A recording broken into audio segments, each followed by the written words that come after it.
And we are live. Okay, so we are talking about the book of Acts today. I've actually adjusted my preaching schedule just slightly a little bit to make sure that I coordinated. So you're going to get more book of Acts in the worship service today. And we're also going to answer the question, what did Jesus say about the soul? So that'll be worked into the sermon as well. So, kind of doing everything at once. So I don't know if I told you once before, I had my last church, I did kind of like a thing where they told me, I said, someone pick a Bible verse. So someone just randomly shouted out a Bible verse. I said, someone give me a topic, and then someone just gave me a random topic. And then I said, okay, now someone just throw out a word. And I still remember the word that was thrown out was juxtaposition. Oh, no. And then that was the week before. Then the next week I had to preach a sermon using that scripture verse, talking about this topic. And somewhere in the sermon, I had to use the terminology juxtaposition. So that was my thing. So anyways, got to have fun with it a little bit. So Book of Acts, historical fiction. There's actually a newer book that talks about this. So if you're interested in it, just look up the historical fiction book, talk about Acts.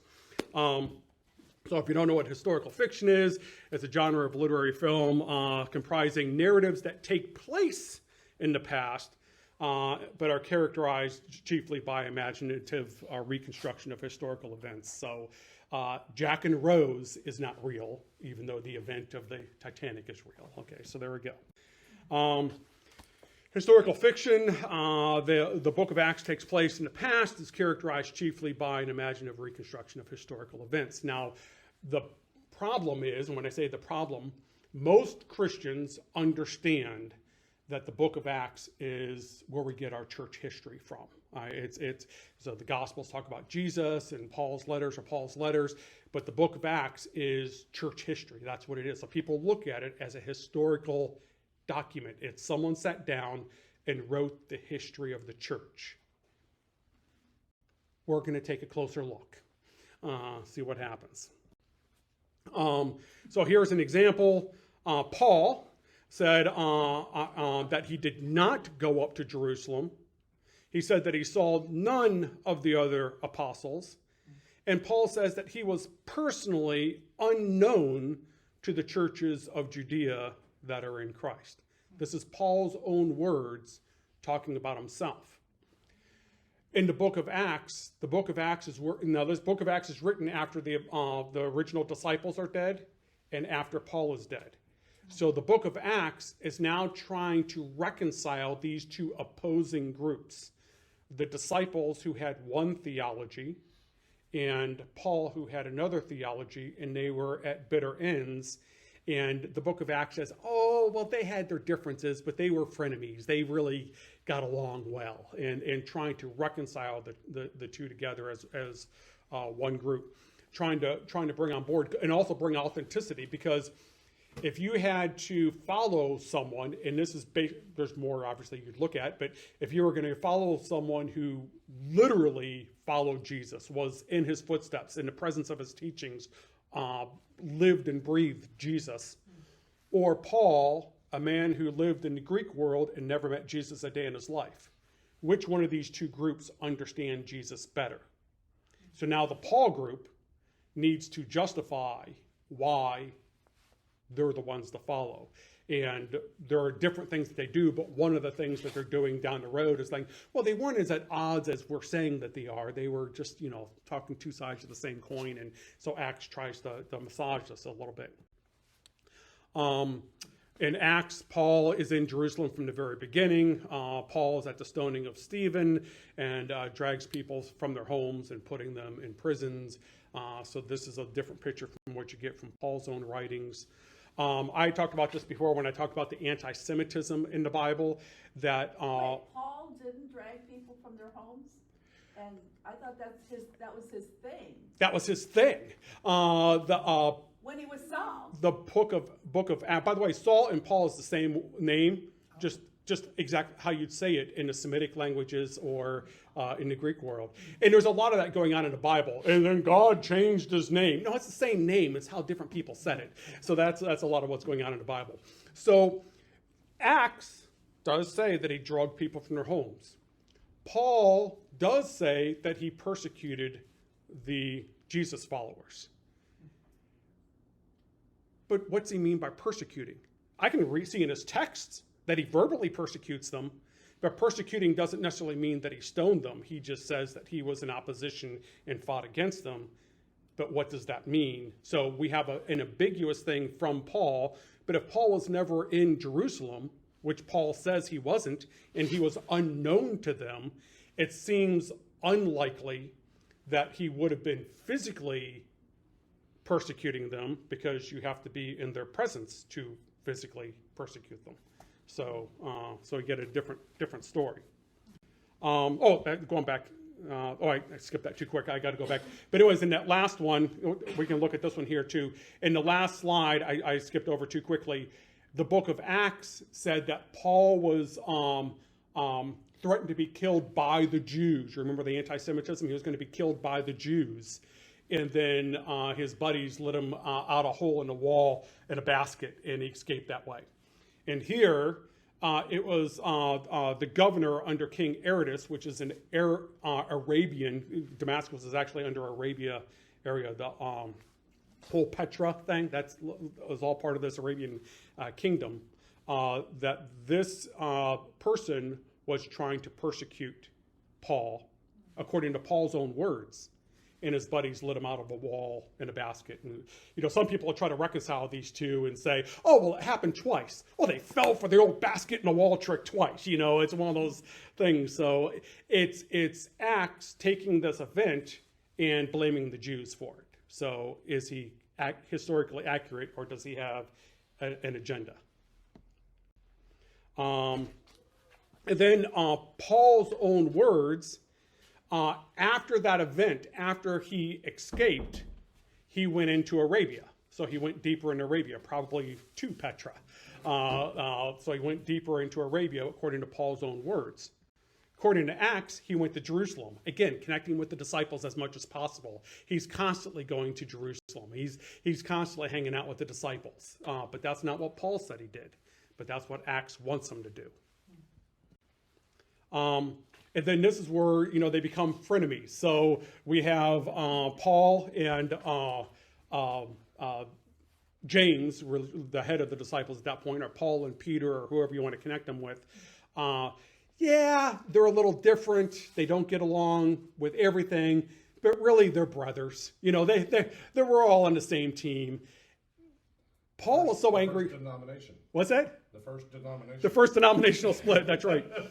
But if you listen to Paul's own writings, where James and Peter were telling people they had to be circumcised, Paul literally says, I hope the knife slips and you castrate yourself. Persecuting, so he's verbally persecuting, but he's not as friendly as Acts wants them to be. Paul presents presents an opposition to Peter. The theology of Paul is not the same. We've talked about that. Paul and disciples are often seen as fighting with each other. So if you're reading Paul's letters, they're not getting along. And he might not call the disciples out by name, but they'll say the circumcision group, or those people who want you to be circumcised, or those people telling you to follow. Well, who else would those people be? It's only 20 years after Jesus. How many more people are there giving this message about Jesus? Acts 2, the author of Acts and Peter have a poor understanding of Jewish fishermen quoting from the Greek Septuagint. So Acts has when he's writing about Peter's quoting from the eloquent Greek Septuagint, which is the Greek version of the Bible. And you can tell it's the Greek Septuagint because there are translation differences from the original Hebrew. And Peter couldn't even read his own language in Aramaic, let alone, being able to quote from the Greek Septuagint. But the writer of Acts was Greek, and it would make sense that he was quoting from the Greek Septuagint, but not Peter. Small writing here. Let's see here.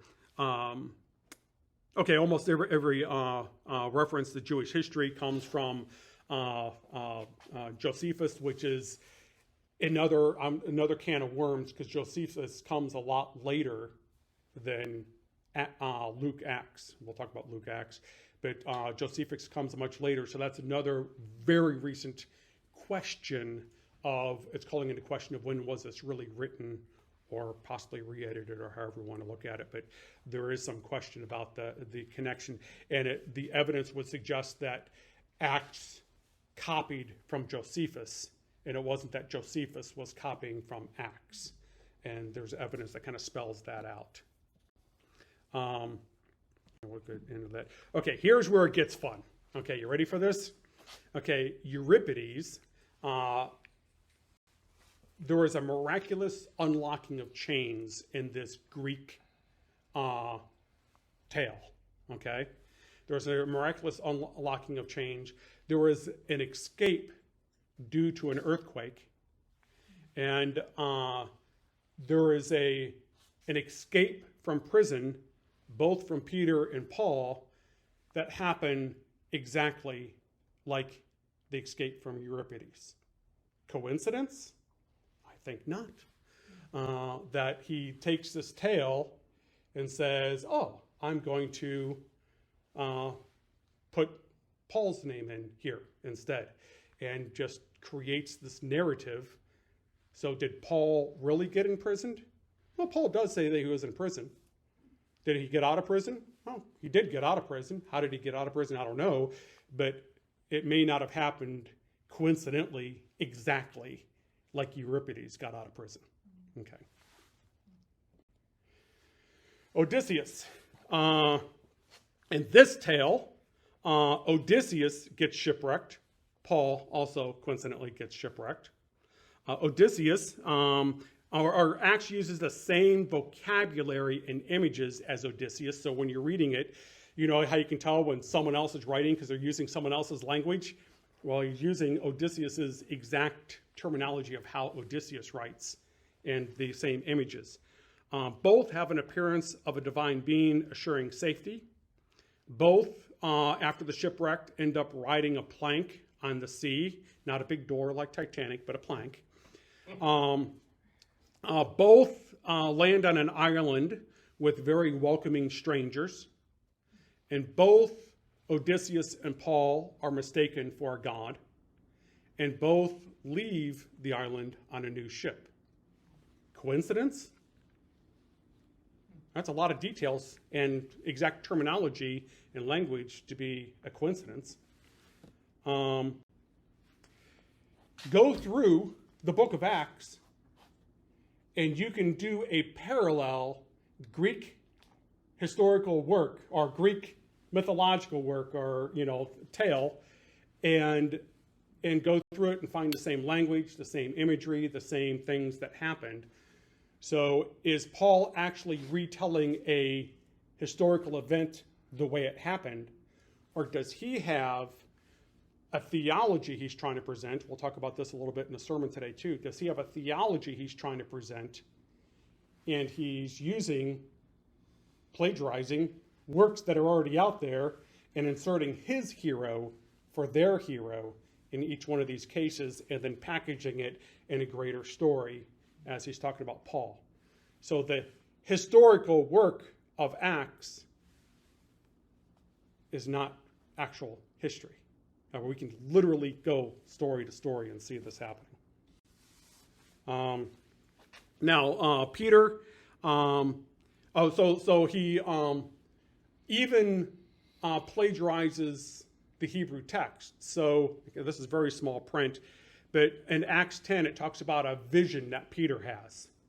Well, it's a retelling of Ezekiel, and you can pull it from chapters 1, 2, 4, and 20. Ezekiel and Peter see the heavens open. Ezekiel and Peter are commanded to eat something. Ezekiel and Peter respond with the exact phrase, "By no means, Lord." Ezekiel and Peter are asked to eat unclean food. And Ezekiel and Peter say that they've never before eaten unclean food. So we have the story that's in Hebrew scripture. And he's like, oh, I like this. I'm going to parallel Peter with the story in Ezekiel, but I'm going to insert the name Peter instead of Ezekiel. And then here we go. Okay, so again, it just showing the differences between Acts and Galatians here, so I'm not going to get into that. This is the one thing I wanted to get is the parallel between Peter and Paul as he's trying to reconcile these two. He's also paralleling their ministries together, that they're really the same guy. They're interchangeable, So both in the book of Acts, both Peter and Paul have an instance where they raise someone from the dead. Both Peter and Paul have an instance where they heal a paralytic man. Both Peter and Paul defeat a sorcerer. I mean, how many times can you defeat a sorcerer? And they each did it once. Each of them escaped prison, much like Euripides. And both are summoned in a vision to save them. They both summon a vision to save them. So did their lives parallel each other this exactly? Or is, again, trying to make this connection that these two are just living the same life? They're both following Jesus. They both are on the same team. Two sides of the same coin. Yeah, two sides of the same coin. It's Peter, Paul, whoever. It's all the same thing. All they need is Mary. Yeah, that's right. Peter, Paul, and Mary. That's the only thing they're missing here. Were they ever physically together, ever? Are they all... Peter and Paul? Yeah. Yeah. So Paul is a contemporary of the disciples. And again, in Paul's writings, Paul is arguing with the disciples. And Paul has met the disciples. But according to Paul, we can really, if you're really reading Paul's letters, you can only find a couple of times where they crossed paths in their physical presence. According to Acts, they were always hanging out. I mean, maybe that's an overstatement, but it's a little bit more of a connection. So they have met each other. They have connected paths, but how often? The one time he breezes through, when he went to Arabia and he went back home, he went through Jerusalem, and literally, I think in Paul's letters, he said he stayed there for a day or two and then went on his way. Not a week, not a month, not a year. He just stopped by, hey, how you doing? Kept going. So anyways, and here he's borrowing from himself. So we're going to learn in the sermon today that the author of Acts is also the author of Luke. And so in the book of Luke, we have that road to Emmaus that we talked about last week. And we look at the road to Emmaus and then Paul's road to Damascus as he's going to Damascus. Both are on a journey from Jerusalem to another city. Both have a revelation of Christ within that journey. Both use the exact language. They drew near the city where they are going. Again, exact phrase. Both stories, Jesus rebukes the unbeliever and then instructs them. In both stories, they are converted and sent to preach the gospel. In both stories, they describe the chief priests as the enemies of the church. And in both stories, a blindness is lifted. Paul literally becomes blind. And on the road to Damascus, they just couldn't see Jesus, spiritually. They couldn't grasp it and see it. So it's the same story repackaged. Luke, the author of Luke Acts, is a lazy writer. He's grabbing other people's works, even his own works, and just rehashing it and creating a story out of it. And then the fact that the basic conclusion is the book of Acts is a work of fiction pretending to be history. It's made up. We can see where he's pulling all the stuff from. Again, Paul was there. Paul was in prison. Paul says he was in prison. So yeah, he probably was in prison. But the fanciful tale, kind of like Titanic happened, but Jack and Rose probably didn't happen. So you got to separate the two of history and fact.